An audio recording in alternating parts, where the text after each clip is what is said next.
Welcome to West Virginia Beer Roads, a podcast all about beer from a West Virginia perspective. I'm Erin McCoy, here with my podcast partner, Charles Bockway. Thanks, Erin. It's great to be here with you again for another year of a special autumn beer programming. And for that program today, I'm talking about pumpkin beers. And joining us for this pumpkin podcast is pumpkin beer aficionado Lynette Stewart. Lynette, welcome back to West Virginia Beer Roads. Thank you all for having me. It's so great to be back. And beyond pumpkin beer on West Virginia Beer Roads today, we'll be discussing a couple of other topics, including getting up to date with a little bit of West Virginia craft beer market info and also maybe a little more general craft beer topics. Well, here we are, I guess, in the second week of October as we record this podcast, and it's very much pumpkin season here in West Virginia. I walked through the Charleston, West Virginia Farmers Market the other day, and it was literally stuffed with pumpkins of all shapes and colors. Anybody else been over there to see it this year? Just kind of briefly, unfortunately, I have not gotten to see all that you're talking about now. I haven't been over there since the early summer, probably. Well, anyway, of course, they loaded it up for fall, lots of color with their displays and all the pumpkins and whatever else they have. Anyway, we're starting off today by talking about pumpkin beer. And one thing I've always found interesting about some of the beers that might be pumpkin spice or pumpkin on their label or something, but they don't have any pumpkin in them, just the pumpkin pie spices. And I think an example of that will be what we're going to taste first today from our friend Chris Brown here in Charleston. He's we call homebrewer extraordinaire, and he's joined us on other podcasts, especially our Oktoberfest podcast Chris has. Well, Chris made a not a pumpkin beer, but I think he called it, as I recall, if I can find the name of it, Pumpkin Pie Ale. Or pumpkin spice ale, I forget which. But anyway, it's a 4.3% ABV. And instead of pumpkin, like I said, some of them don't have pumpkin. This one is made with butternut squash. Mm-hmm. Yeah, so it's not far from pumpkin. I mean, really, the flavor-wise, probably works exactly the same. But then he stirred in a little lactose, along with cinnamon, ginger, allspice, clove, nutmeg. Man, he threw in the whole spice rack. Definitely. Yeah, I think that's your classic spice blend that goes into pumpkin pie, and that's what he was trying to get. So we're going to see how it turned out and how he did on this. Let's go ahead and taste it. We got it in our glass. It's carved up well. Yeah, it sure is. Got a nice dark brown color. The aroma is just like pumpkin pie to me. It is very sweet.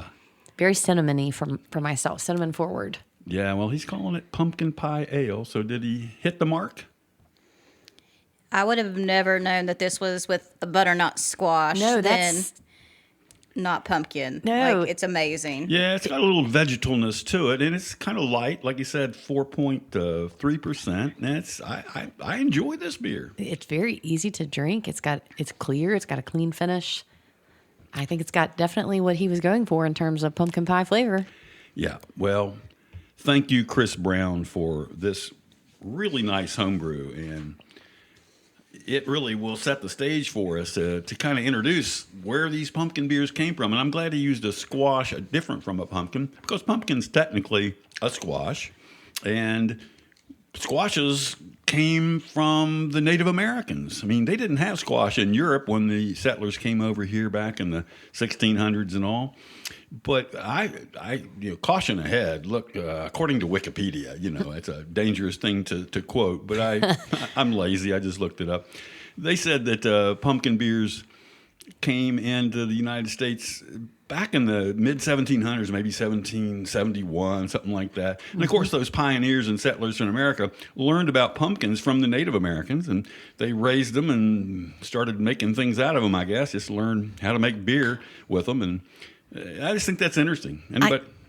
Yeah, I kind of read a little bit about that as well, different source. But from what I read, brewers began brewing with pumpkin because barley and malt were scarce, and so that was a good way for them to be able to brew beer and still be able to get the sugar eaten up as they needed as they brewed.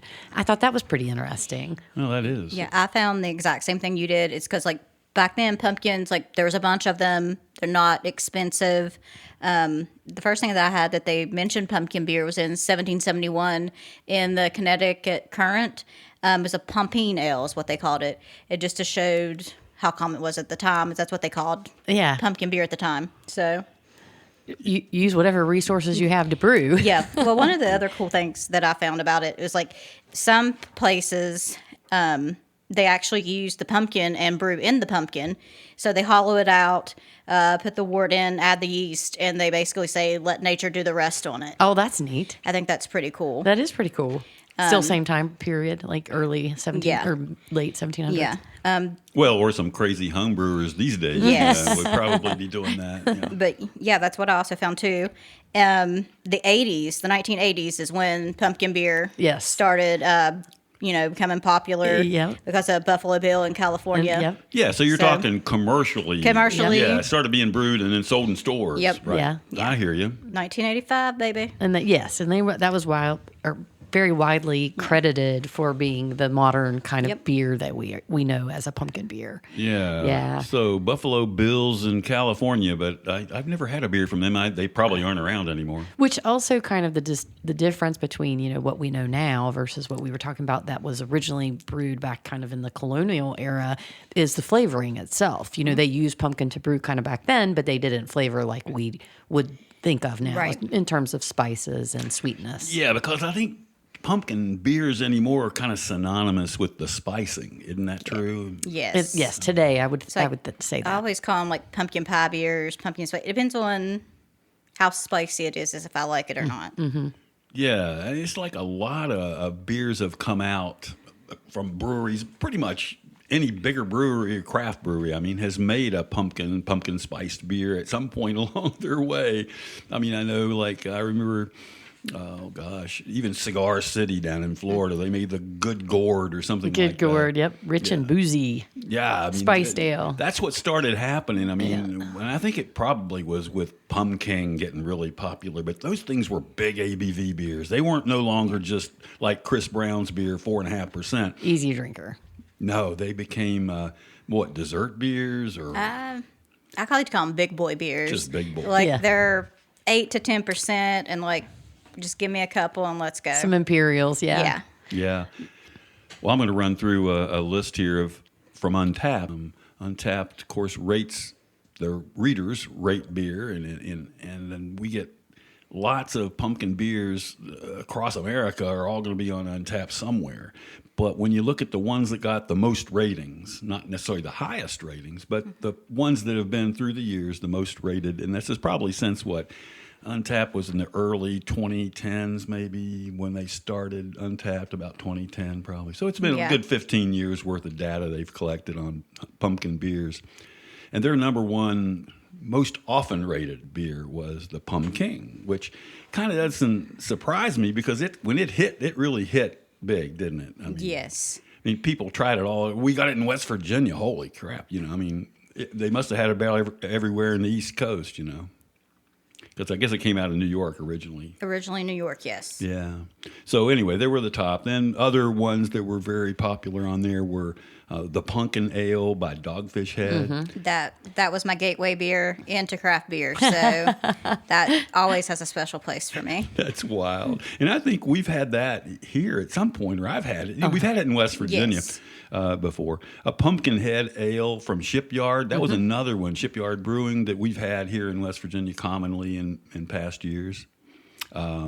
Let's see, another popular one was the Night Owl Pumpkin Ale from Elysian Brewing, and I don't know that we've ever seen that in West Virginia. I've seen it one time at Drug Emporium. Okay, was it here? So it was just like maybe last year. All right, well, it might have been. We just haven't had many Elysian beers here anyway, number one, but to get their pumpkin beer, well, that's cool, Night Owl Pumpkin. I don't remember that one, but this is one I think we might have had last year too, and that's the Pumpkin Ale from Schlafly out of St. Louis. Are they even still in West Well, Virginia? they're not. I don't think they're here anymore, but I think they were here for a year or two. Yeah, it wasn't long. Yeah, and then Harvest Pumpkin Ale from Blue Moon. Anybody seen that one? No. I don't think that's been brewed in a long time. Yeah, it's hard to tell. And then one I know we have had would be Voodoo Ranger Atomic Pumpkin. Yes. And I know that was pretty popular for a couple years ago. And then another one that we've had here was Jacko Pumpkin Ale from Samuel Adams. And I remember that one. That one's very good. Yeah, it was a nice, easier drinking one, too. It wasn't one of those 9%ers like No. Pumpkin. Yeah.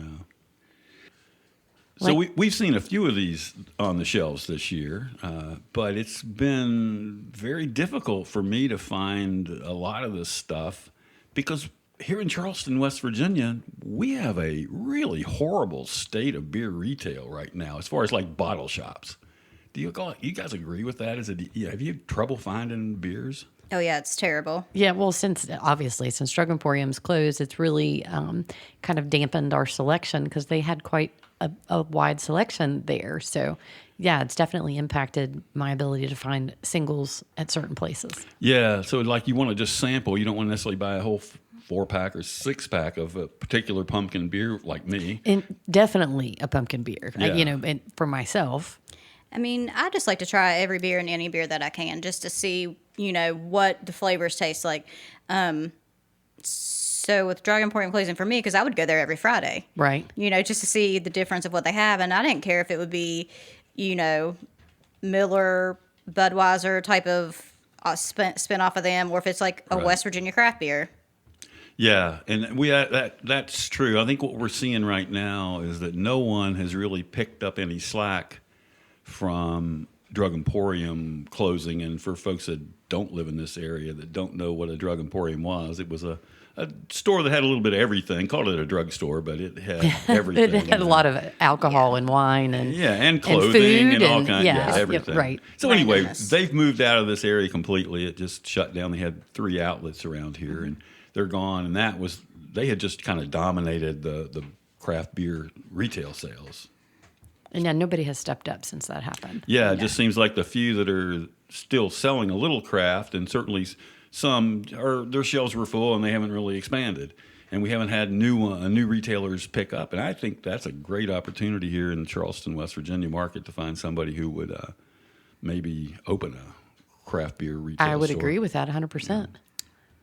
Well, enough said about all my bitching about we can't get beer, but I think it's time to start tasting a few of these pumpkin beers that we did get this year, and some that we tried to get a little different assortment than we had last year.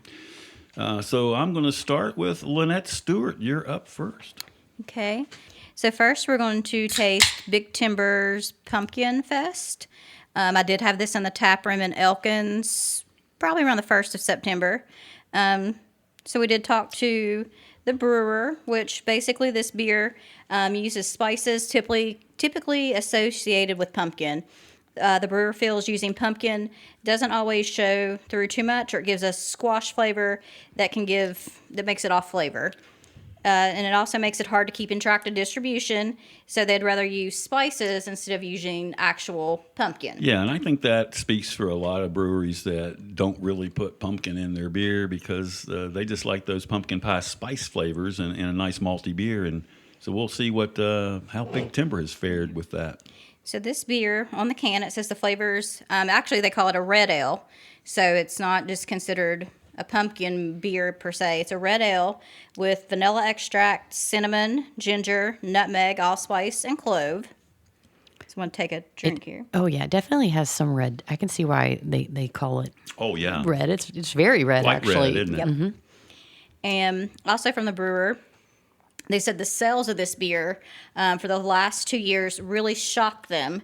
So for this year, they brewed 2 additional batches for this beer to selling really well, selling, keeping selling people- very well. Yeah, that's pretty impressive because Big Timber has a pretty big brewing system. If they brewed extra batches, that means they brewed quite a bit of this beer. I mean, I'm not gonna lie. When I had it in the tap room, so if you're ever in Elkins, it's a nice little town, cozy.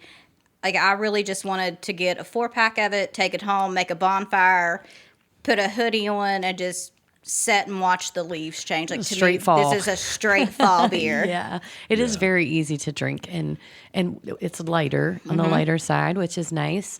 Even though it looks a little bit darker It because looks of like the color, it would be but it's not really strong, but it's not. No, it's not. It's very easy to drink. Yeah, and the spicing's not overdone at all. No, it's very light. It's in the spice. background. Yeah, I don't get a huge like sweet aroma up front, which I typically do from pumpkin beers, Yeah. but definitely not with that one. It's pretty No, well this one- balanced. yeah, this was a great starter because it's a lighter one, and I think some of the others we're moving right into will be a lot stronger and a lot more potent in their flavor. Yeah, well, this is good. I'm glad that Matt and the Big Timber crew up there have enjoyed this beer, and I mean that their audience and customers have enjoyed it, and that it's selling well. That's good for West Virginia. Well, and they're packaging and selling at the I tap mean- room, so that's good. The packaging, I love the can art on it. I'm a big person. If I did, go into the store and look for retail, the first thing I look at is what's on the label. What's the packaging look like? That I'm going to buy a beer first off, even if that's not my style. I'm going to buy it because I think it's cute or there's something funny on it. Right. But that's just to me. It's a classic little pumpkin. Yeah, it's and just cute. Yeah, definitely the pumpkin on the label for a beer that doesn't have pumpkin in it. Yeah. But it is a good beer, and if you enjoy, fall beers, a little spiced up and all that, this one they hit the spot on. Aaron, it's your turn. What do you have for us? Yeah, so we're going to open up what is known as Fathead Spooky Tooth Imperial Pumpkin Ale. It's advertised as a pumpkin brew with bite because it is an imperial pumpkin. Well, I just said we're going to Pumpkin get ale? some bigger ones, and here we go. Our next beer Yeah. is a big one. Yeah, so this one's a little bit bigger. The one that surprised me about this one was it's made with Sterling hops, but it has a ton of malt in it. The list which I won't read all of it to you, but it's Pale and Dark Munich, Roast Victory, Cara Amber, Flaked Barley, 11 things I don't even know if I'm saying it correctly, but just a lot. It was a very long list of malt. And again, Sterling hops. The ABV on this one is 8%. So again, definitely bigger. But the IBUs are pretty low, so that they're at 22. So there's not a lot of sterling hops in it then. No. Right, no. and that's pretty typical for most of your these beers. I mean, they focus more on the malts and the spice than they do anything else. Oh, they definitely do. And, in terms of color, it's kind of a dark or like medium brown, I believe. I feel like a medium brown amber looking color. Definitely amber. It's got some great kind of carbonation. Yeah. And it does smell malt forward. yeah. To me, it's a little bit bready. I don't smell like any pumpkin spice for me, I don't smell it. Some kind of and spice. we're supposed to have, obviously we discussed the amber color. It's supposed to give you kind of an aroma of sweet pumpkin pie. I'm not sure that I really get a sweet pumpkin pie. Yeah, I definitely get something some sweet, but not, Caramelly sweet, right? Anyway, very drinkable though. Even it's 8 point something. it is 8% even. Yeah, wow. And it's I don't feel like it has that much alcohol in it. Like it's hidden in there somewhere. it is hidden, and I also get kind of like at the end the sweet comes out rather Yeah. than the way they kind of describe their beers that you're going to smell it and get it up front, but not for me. I feel like it's kind of sweet at the end, and you get sort of that brown sugar, but it's a clean finish too. It's not overly sweet.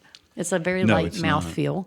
Yeah, no, I'm kind of surprised. I thought it would be a lot more potent overall in flavor and alcohol, but it's I not. did too as an imperial, Fairly easy to drink. I mean, which is kind of enjoy scary this. at that ABV. I know. Hey, Yeah, I'm a few of digging these and I'm digging it. Well, let's move on now to the next one, and I'm up on that. I'm Charles, and we're going to do the Pumpkin Ale, Imperial Pumpkin Ale by Southern Tier Brewing. Of course, they're out of upstate New York, or like they have a few breweries in like Pittsburgh area. and- it's Pittsburgh, Cleveland, and I believe there's one in North Carolina.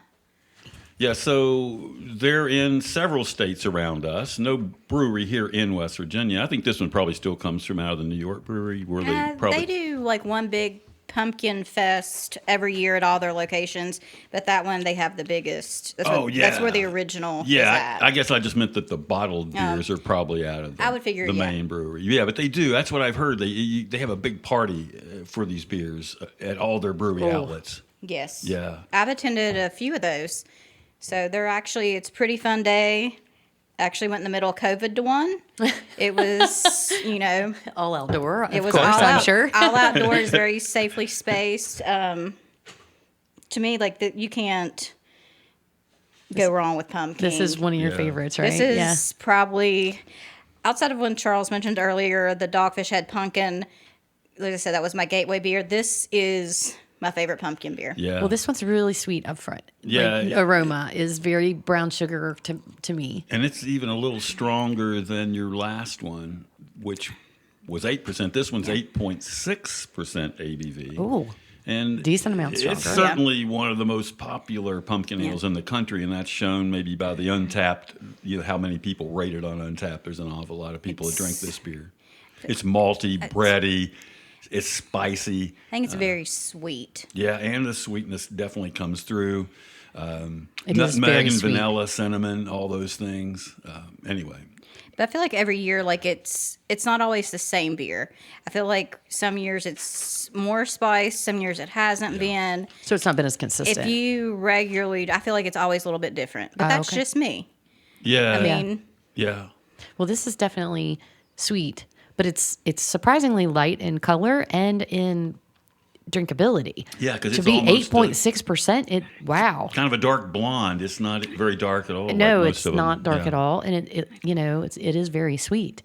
Anyway, I don't really taste pumpkin in this so No, much, there's- but No, who it's knows? like definitely cinnamon, sugar, spice, but it seems to be balanced pretty well. Oh yeah, yeah. It's different. I mean, again, these first three beers have all been quite unique in their own, with their own palates. That's cool. I like this. Yeah, I think they kind of developed.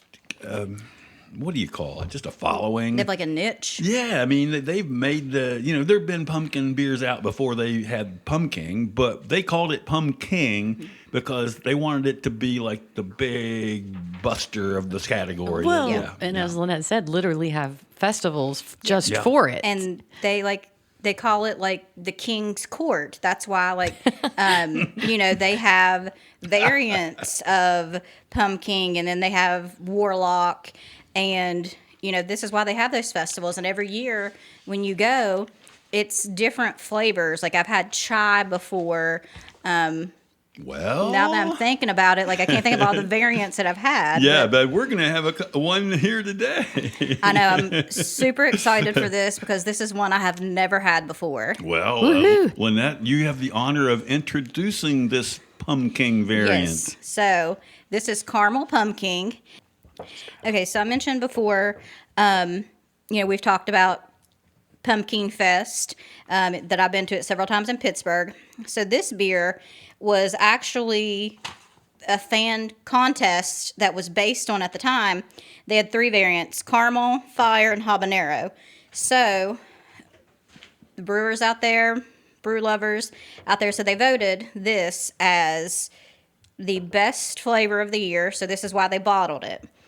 So And do you mean the best flavor for 2025? Or, I believe this was or 20, I believe it was 2024? 2024. Okay, so they a didn't year give. ago. Yeah, when I researched the beer to look for it, they didn't give a year. So I'm assuming this was last year with Okay. with it just being first introduced in a bottle this year.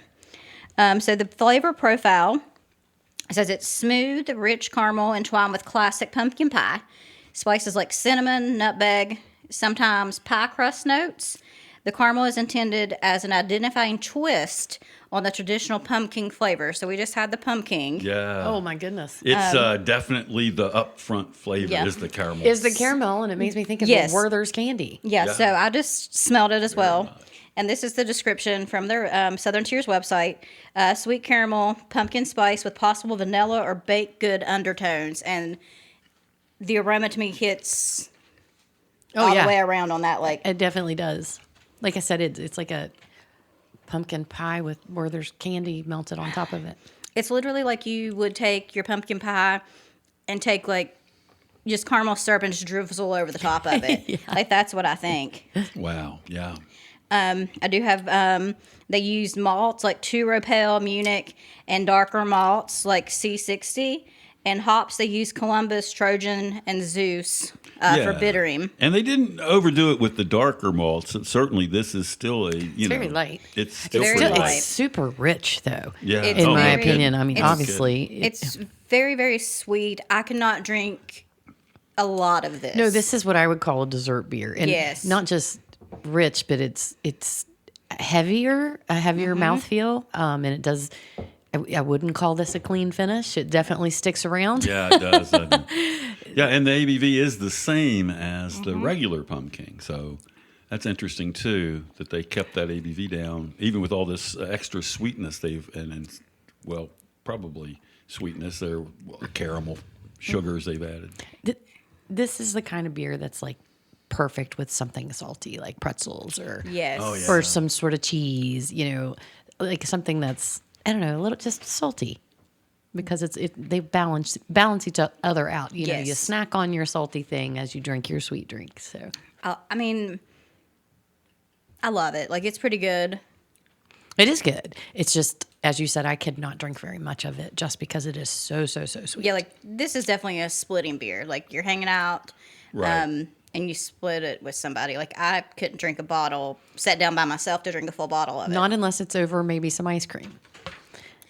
Never And that I thought- could do. Never thought of that. That I could definitely Yeah, that do would with some be- vanilla ice cream. I could pour that over there, Yeah, maybe like in a milkshake, kind of stir it up, like where you need some extra liquid to make a soupier ice cream. But yeah, And it would flavor that very well. yeah, I gotta go over to one of the ice cream shops, see if they'll make us a sundae or something. Go to with this. Ellen's probably would definitely do that. Oh yeah, they might.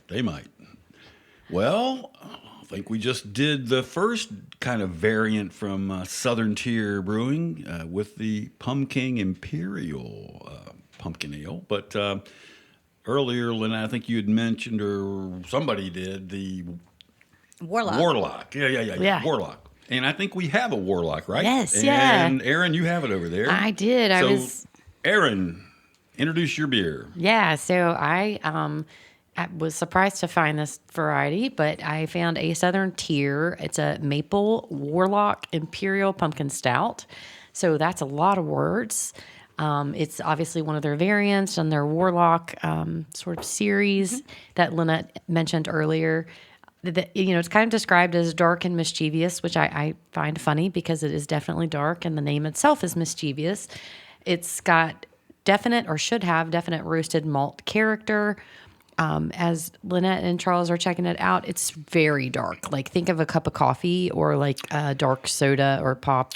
It's super Oh, yeah. dark. The taste is roasted for sure. And yes, it's supposed to be very roasty.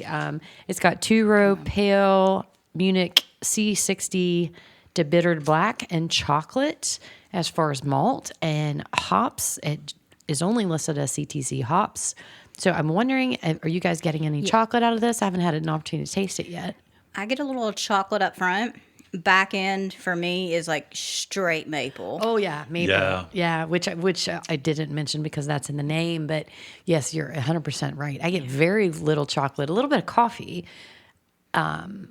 It smells like, what are those little maple candies? They're Just really sweet. I don't know what the name of them are. They're like little maple candies. Sure. That's what it smells like. It's very aroma-wise mapley. to me. Like, I remember my grandma used to eat them. Yeah, and it's the ABV again. It's the same. This Warlock This is one- the same as the Pumpkin. Yeah, this is an 8.6%, but this is much heavier and thicker, Yeah, in my it opinion, is. in terms of, just regular drinking. This one would rank in a dessert beer, category for me. Yeah, and but normally they do call it like Imperial Pumpkin Stout, but the others were Imperial Pumpkin Ales, and yet this one feels a lot, in a sense, heavier or stronger than the other two. I wonder if it's like a mental thing with us. Yeah, maybe. Like, It it's could like be. where it's like the pumpkins are lighter. This is It's darker. super dark. I don't know though. I mean, it's definitely sticks around. Like the caramel variant that we had, it sticks around. And I think it's the sweetness. And I think that's my palate more so than maybe other people might pick up on. So, don't let that discourage you from getting it. But those two are very sweet and stick around for me, 100%. Yeah. Yeah, and I have the bottle here in my hand that just was passed around, and I love the label on this Maple Warlock. It's got a great kind of like a crazy, Yeah. scary pumpkin Yeah. man, He's like a- a wizard or something. He's a warlock. Oh, I'm sorry. Dark- It's the Warlock. It's the dark Well, of and- course, it's the Warlock beer. Dark I and should know that. mischievous warlock. Yeah. Yes. I think he's a cute little fella. He is cute. I like their. I don't know. I'm a big Southern Tier fan when it comes to Yeah. pumpkin. I think I definitely for that one I get sort of pumpkin pie laced with coffee and dark chocolate, finished with a squirt of maple syrup. I can see that. Like, I can see that. Like, I just pick up maple. Like, I'm sensitive to it, I guess. And it's just like that, like the finish, that's all I get, and I love it. Yeah, I do think that maple definitely comes through in the finish. Yep. Which which is nice. I mean, when they're going to call it a maple warlock, you expect it to get the maple, and you do get the maple. We do, and I can actually say and kind of add this on a sort of a weird personal note, but I don't actually like maple syrup at all. And so for me, or for a consumer that is like maybe afraid or concerned they might not like a beer because it has a maple flavoring to it, don't be concerned. It's not overwhelming. It's very light, and it just gives you kind of a touch to where you can try it. Because I like this. This is actually, again, it's for me a dessert beer, but it is good. And the maple's not a turnoff to me at all, even though I know that I'm not a big fan of maple. Well, that's good to hear. That is good to hear because that makes a broader audience for people that aren't big time maple fans. It doesn't, no, and the maple comes across in the finish. It's not in your face at all. No. Yeah. I always say just try everything.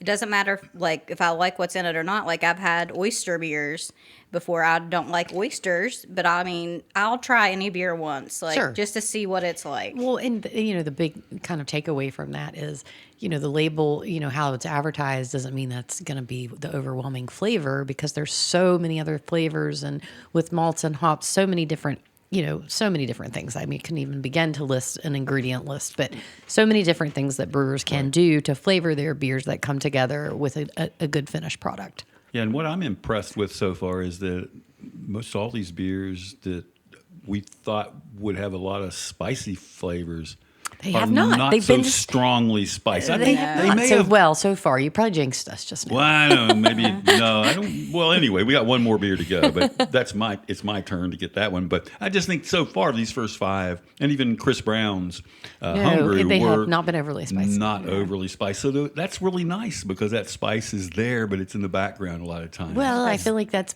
more balance, I guess, with the It brewers, is. and that It is is. good. Because Yeah, I agree. Like it needs to be balanced. I don't want it like. I'm not a big pumpkin pie fan, even though I love pumpkin beers. Oh, that's another thing. I don't like it. Pumpkin pie. but Wait a minute. That's un-American. I You know. gotta love I know. pumpkin pie. but if it's just like way too spicy, no. Like I don't want the. Yeah. I guess it's all spice. I guess is what it mostly is. Yeah. Oh, Maybe I don't know. I'm not. it's that whole list. That whole nutmeg it's allspice. Well, it is. Yeah, and it is. exactly. And Cinnamon. to kind of clarify that comment for our listeners, for me, they're like, "Oh, she's trying pumpkin beers and she doesn't like pumpkin pie." It's I get the flavor that comes through. I get the flavor and the aroma and the idea of pumpkin pie, but that's not the same as sitting and eating a piece of pie. It's a little bit Yeah. different. So And I mean, I like pumpkin rolls. I don't like pumpkin pie. I mean, pumpkin rolls are a big deal here in West Virginia.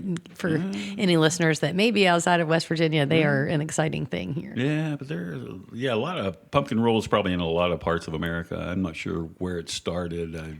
Who knows? No, but- that's fair. Yeah, anyway. And so I'm up again, and it's going to be our final beer for the tasting, the pumpkin tasting anyway.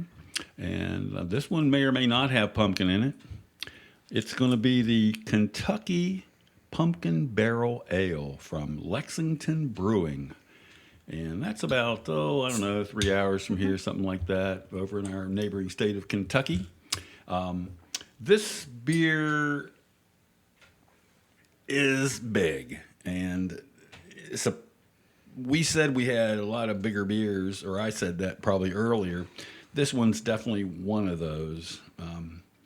And Lynette, you're looking at the label. Do you see the ABV on the Oh, label? this is 10%. Yes, I knew it Whoa. was big. That is a big, well, Whoa. This but, is, but explain the reason for that, Well, obviously. yes, because when they call it pumpkin barrel ale, and being from Kentucky, they don't necessarily have pumpkin barrels per se, but what do they have a lot of barrels over there that have liquid in them? Nice bourbon. Yeah, Bourbon. barrels, and certainly in the bluegrass area where Lexington is, there are bourbon distilleries around that region. Yeah.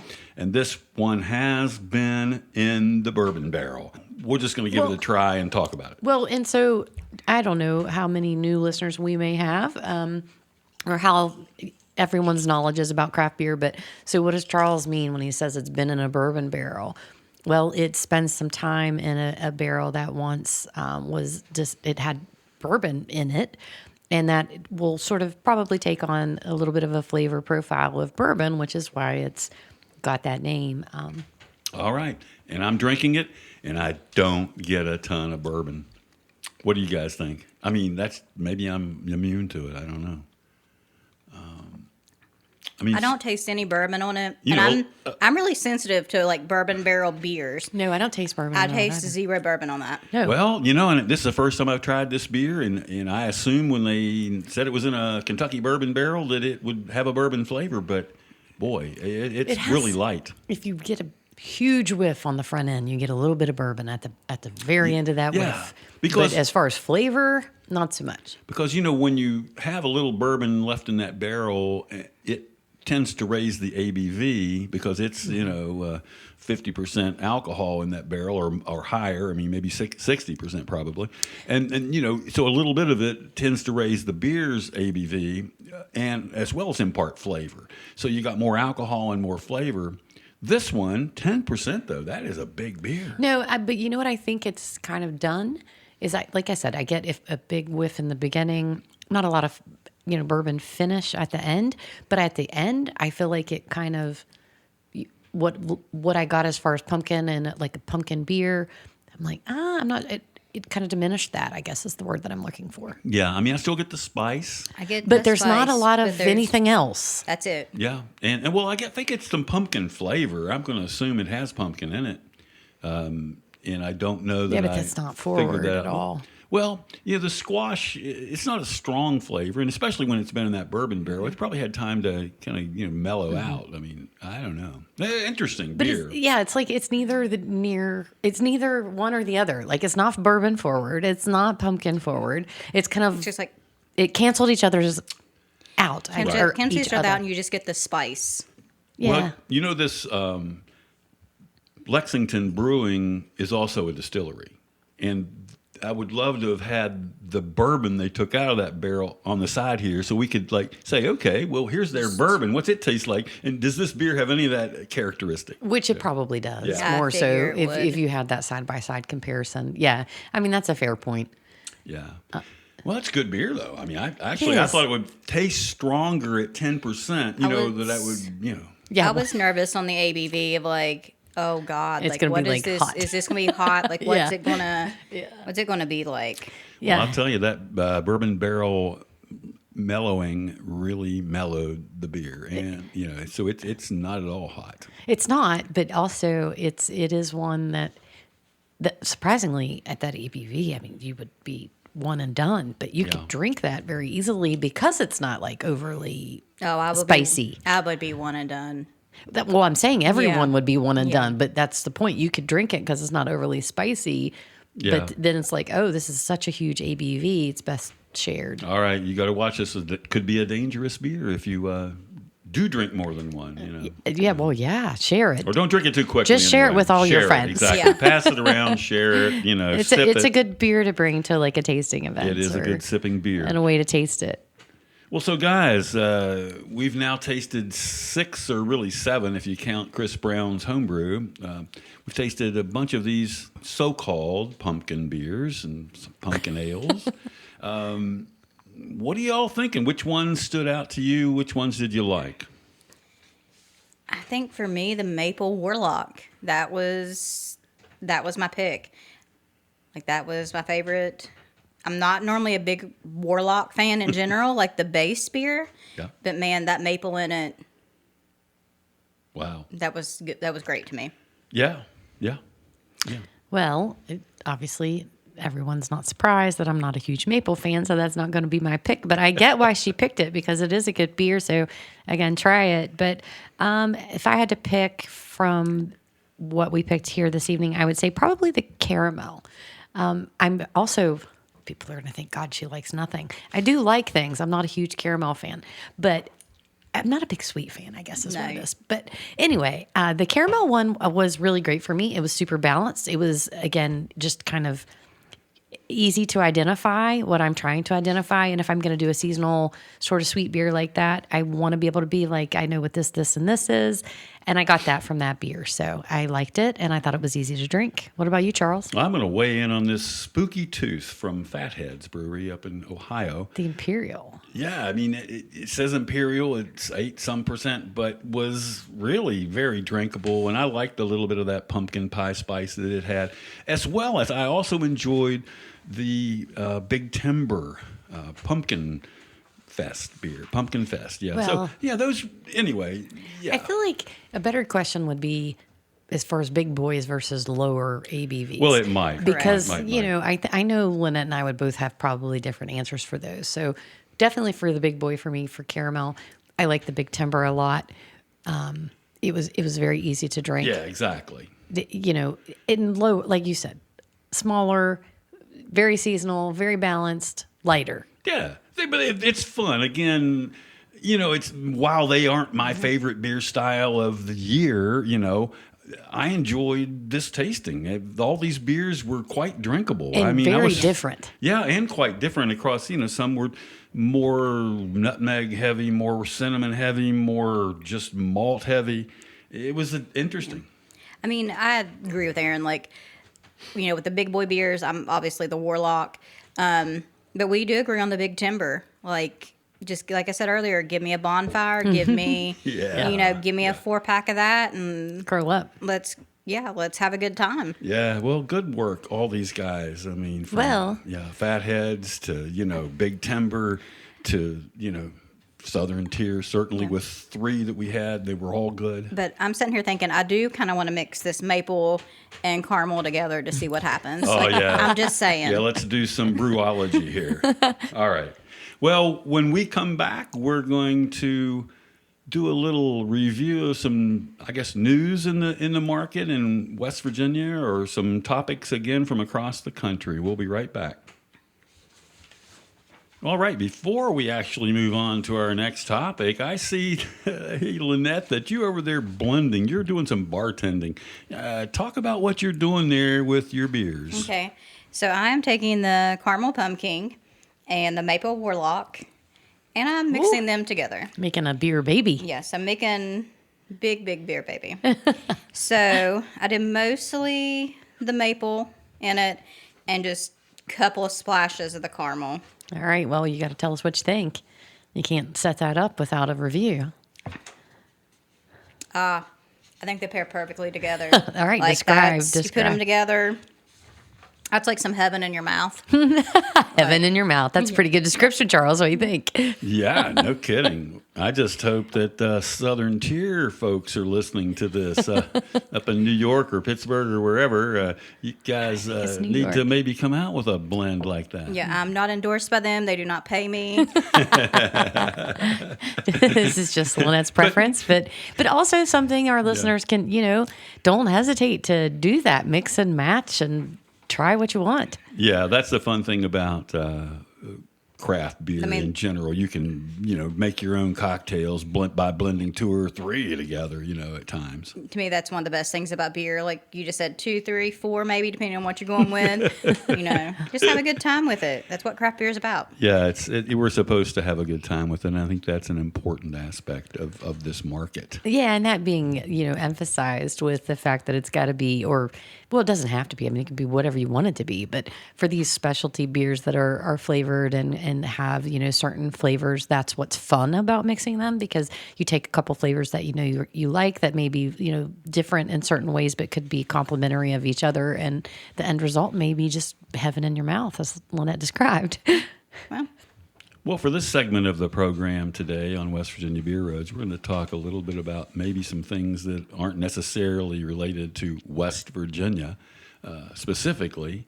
And one thing that I just want to throw out to our listeners is something that it concerns me. And while it hasn't been happening so much in West Virginia at our small breweries, I've kind of concerned about how craft breweries across the country, at least some of the ones that I really enjoy or have known for decades or a decade or more, have closed up. I mean, we're losing some of the really nice and fun people.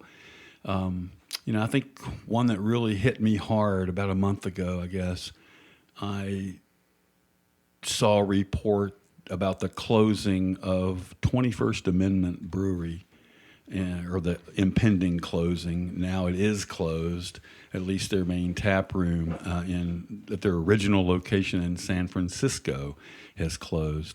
And that's 21st Amendment Brewery was one of those that, man, I just love those guys back. I was out there at their brewery. It's near the baseball stadium where the San Francisco Giants play, just up the hill, a couple blocks from, I think, the stadium. But anyway, it's just a place that I was out there in 2007. I think that was the first time I was in their actual brew pub. And that was just so cool. The guys, the owners, it was two guys, Sean O'Sullivan and Nico Frecchia. Those guys are just great, and they were always at all the beer events. I mean, the big things like, the Brewers Association conferences and the Great American Beer Festival. They were just such strong proponents of craft. And as that place grew, and maybe grew too fast and maybe too much, because, they took on debt and things, and they were brewing and canning beer and selling it all mostly across the country, not in every state. We never had it in West Virginia, but a lot of states, even here in the East, you could get 21st Amendment beers. And I don't know. I think it's I just think I read something that was written up in the New York Times recently about that brewery. So yeah, it was news in the New York Times that a San Francisco brewery was closing. But it quotes Sean O'Sullivan saying, we were driven by our passion for craft brewing, and we got so caught up in it that we had our blinders around what the reality is for craft brewing right now. And we were a cautionary tale right now to anybody who wants to grind down and open up their own place. It's just not a good time. And, when you hear somebody that was out there I think they opened in like 1999 or 2000. So they've been around for 25 years, and now they're closing up all their breweries. They had a bigger production brewery in the Oakland area, I think San Leandro, California, and certainly their original brew pub in San Francisco.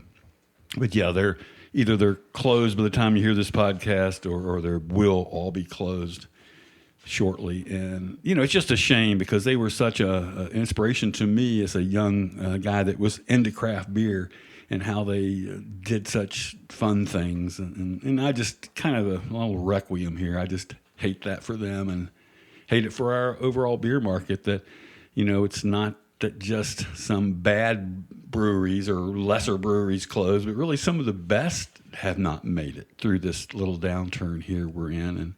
And I just wish we maybe could, come out of it and do a little better, hopefully.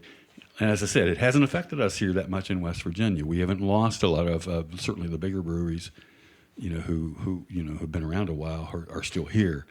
And I hope they do remain. It's just anyway, I don't want to be negative, but maybe, Aaron, you could bring a little brighter topic. I don't know. Well, the national decline in production, with more closures than openings in terms of breweries in itself is very disheartening. I mean, I know that production has declined, a certain percentage.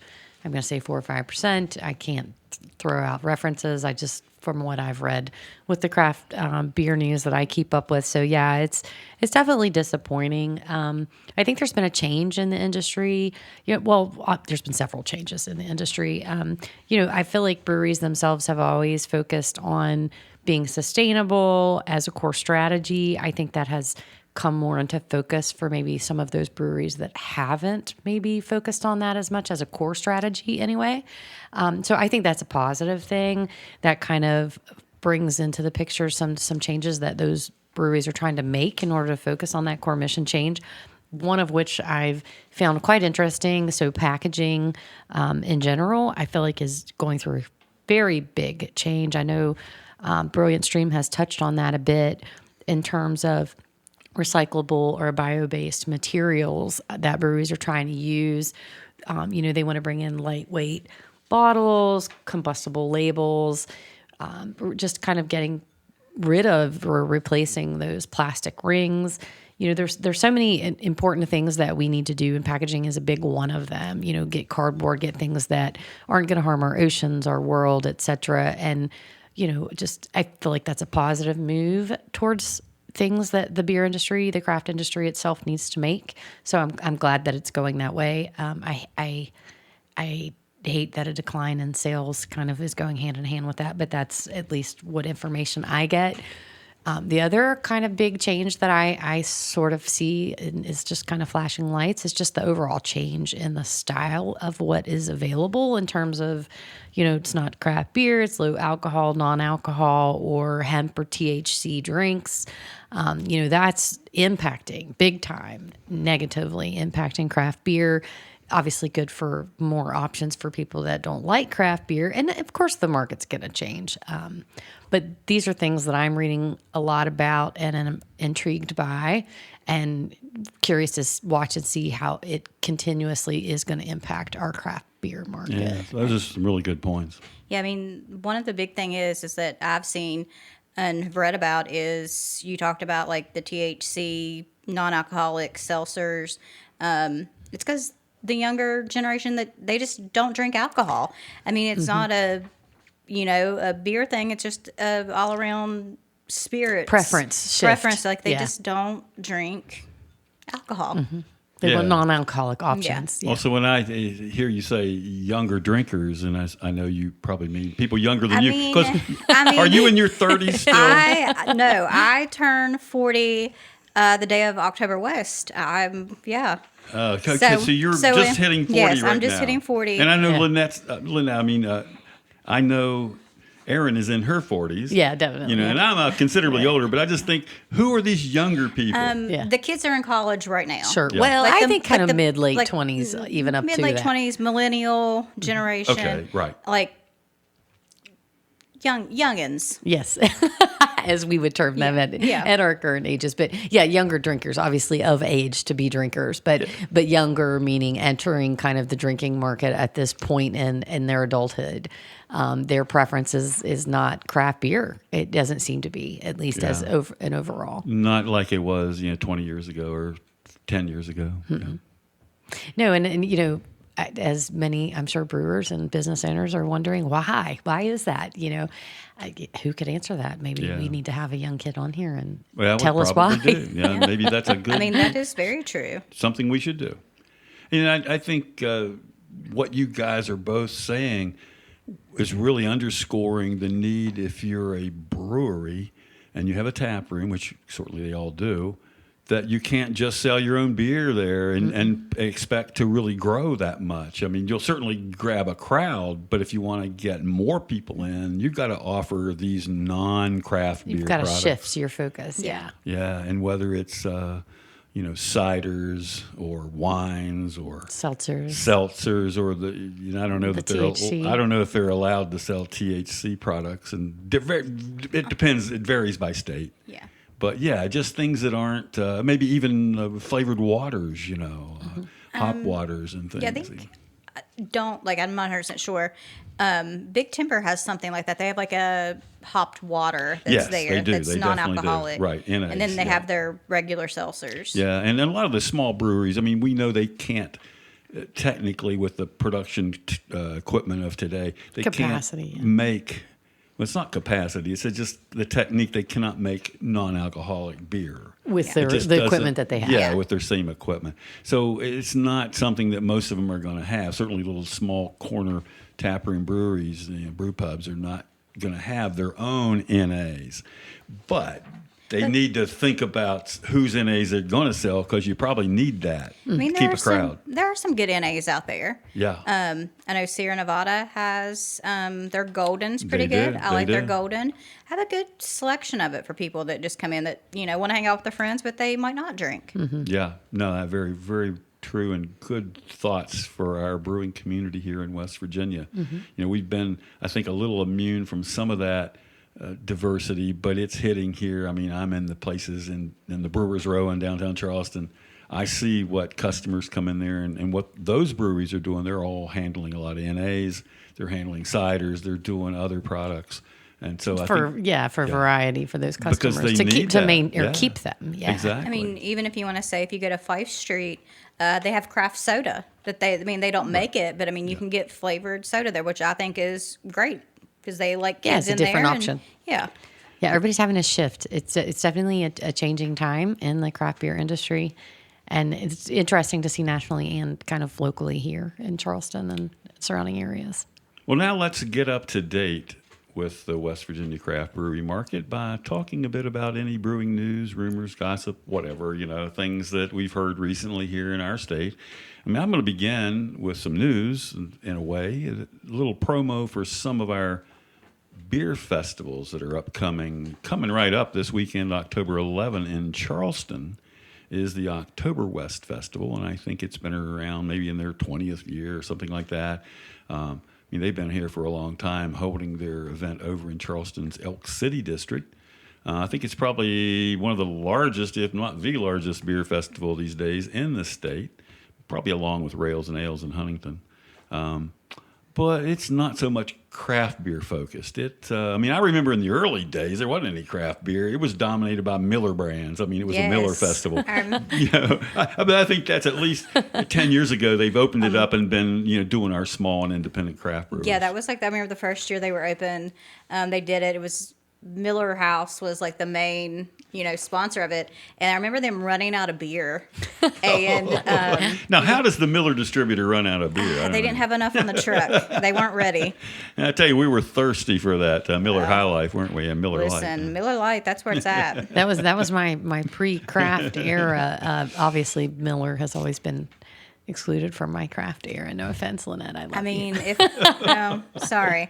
I'm going to sit down and, we're doing that or garage beer lime. I'm just going to throw that out there. But I know both of you guys are regulars at Oktoberfest. I'm a regular at Oktoberfest. It's a good time, no matter what beer they have. It is a great time. I mean, just the games that they play. Like, if you can go out there, do the Stein holding, like the weenie throw. That is no joke. The I mean, Stein holding it's- contest, I have not participated, They throw but I mean, it's kegs. heavy.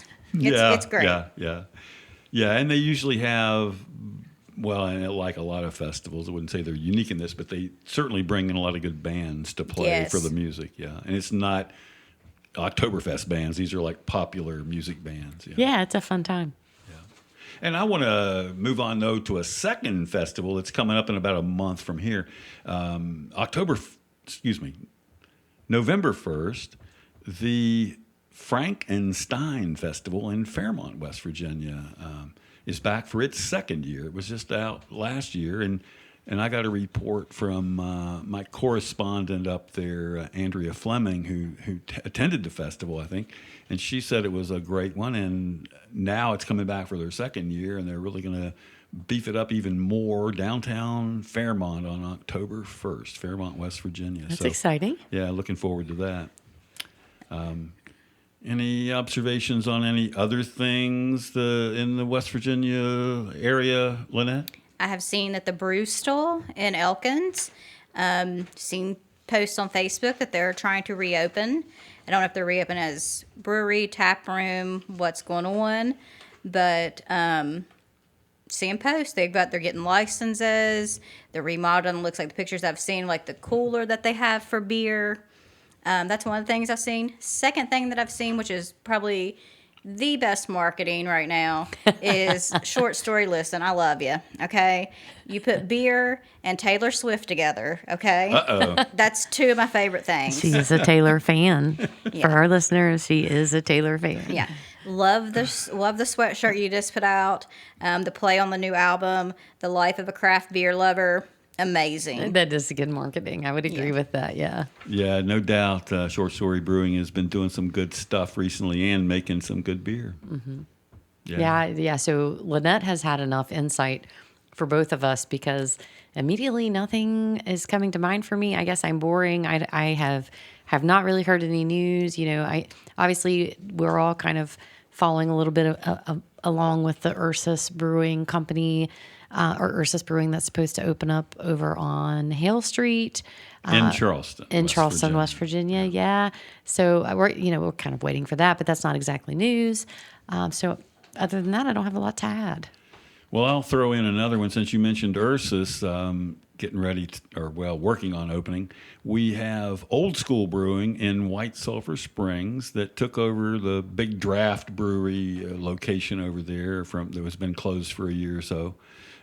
Anyway, the Old School people are getting ready to brew soon. I guess they're going to get their final licenses, they hope, very soon.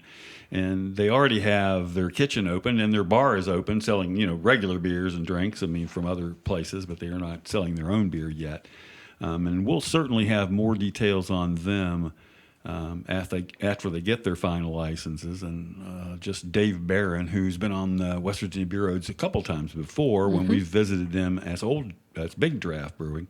Well, Dave Barron is back to head their brewing operations. That's exciting. And yeah, he's a good brewer. He's been also working at Greenbrier Valley Brewing. He's doing a good job, really. At Greenbrier Valley, he reincarnated the old Devil Ants IPA beer, which is a very popular beer in West Virginia, and he did a great job resurrecting it from kind of when they went through some new ownership changes and new brewing and stuff. Well, looking forward to that. That's that'll exciting. be amazing. Yeah, and also while I was attending the Economic Development Conference in Bridgeport, West Virginia a few weeks ago, I learned that at least 2 groups are interested in opening breweries in downtown Clarksburg. And that's an area that I've targeted for years that should have real breweries, and it doesn't have a brewery now. They have a brewery tap room in Bridgeport, which is from Mountain State Brewing, but they don't make beer there. That's just a tap room.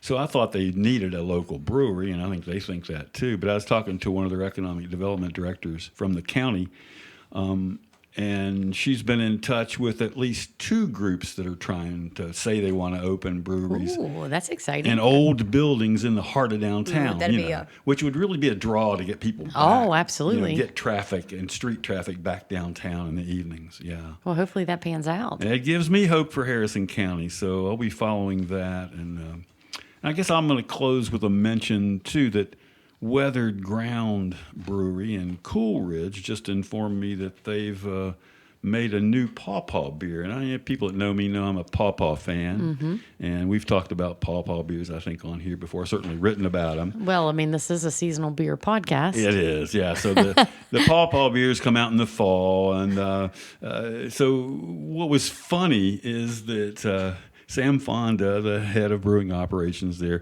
says, for like a week they got pawpaws from somebody local, I guess. Oh, yeah, I'm sure. And they've actually been cleaning them, and, it takes forever. They're a messy Prepping fruit. them, yeah. Yeah. To You process can't- the fruit, To process it, it takes forever. Right. And it's not really worth it. And most people buy their pawpaw fruit. Breweries in our region buy their pawpaw fruit that's already been processed by a company over in Ohio called Integration Acres. And they're a great source of getting, like pails, like 5-gallon pails of pawpaw already processed. So that's what you use for your beer. But heck, the Sam Fonda and the Weather Ground crew been down there processing pawpaws.